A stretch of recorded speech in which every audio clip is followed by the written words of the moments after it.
What is up guys, welcome back to my video. আজকে আমরা দেখবো ইন্ডিয়ান কিছু ক্রেজিয়েস্ট মুভির ফাইট সিন। এগুলো কি রিয়েল লাইফে সম্ভব? চলেন দেখে আসি। Let's go. মনে হচ্ছে নায়িকা পালিয়ে যাচ্ছে, পেছনে ও লাথি মারলো বোতল দিয়ে, উড়ে উড়ে যাচ্ছে। এখনো পড়তেছে না, না এখনো পড়বে না, অনেক দেরি আছে। এটা হচ্ছে ভোজপুরি। এখানে ঘের করে ঘুরতে আছে ভাই।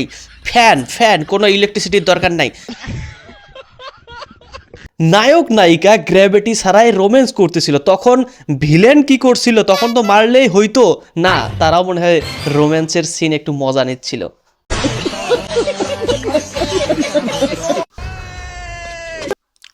আরে পারফেক্ট জায়গায় লাথি মারছে, আরে উড়ে উড়ে যাচ্ছে কেমনে।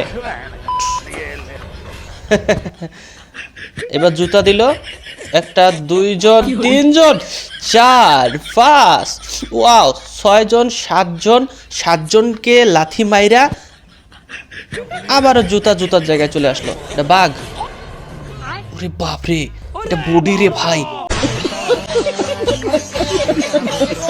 নায়ক যা করে দেখাইলো ভাই, একদমই অবিশ্বাস্য, একদম রিয়েলিস্টিক ভাই। কি বলেন আপনারা? এখন আমরা যে সিনটা দেখব, এটা দেখার পর আপনার মাথা চক্কর দিতে পারে। চলেন দেখে আসি। ওয়াও, দেখতে পাইলেন হাত দিয়ে উপরে উঠাই দিল। আপনার শক্তি আছে, এই মেয়েটার অসাধারণ শক্তি। লাথি মেরে কোথায় ফেলাই দিল, পেছন থেকে ধরছে। আরে ইলেকট্রিসিটি ছাড়াই ঘুরতেছে fan. Wow wow wow wow. তারপরে এই মেয়েটা যা করে দেখাইলো, আমরা যা দেখলাম, এটা রিয়েল লাইফে একদমই সম্ভব। যা কিনা আমরা দেখতে পারি আমাদের বন্ধুদের, যারা এত শক্তিশালী কিন্তু ঘরের মধ্যে গিয়ে একদম দুর্বল। একদমই শিক্ষিত বাঘ লাগে যা খাঁচার মধ্যে থাকে।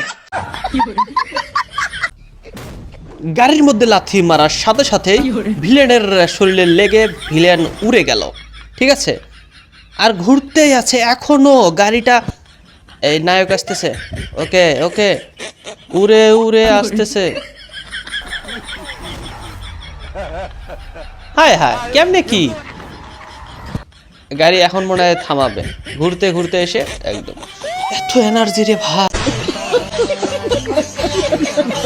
আর অল্প কিছু সাবস্ক্রাইবার হলে 1000 সাবস্ক্রাইবার হবে, তাই আপনারা জলদি জলদি সাবস্ক্রাইব করেন, ঠিক আছে না?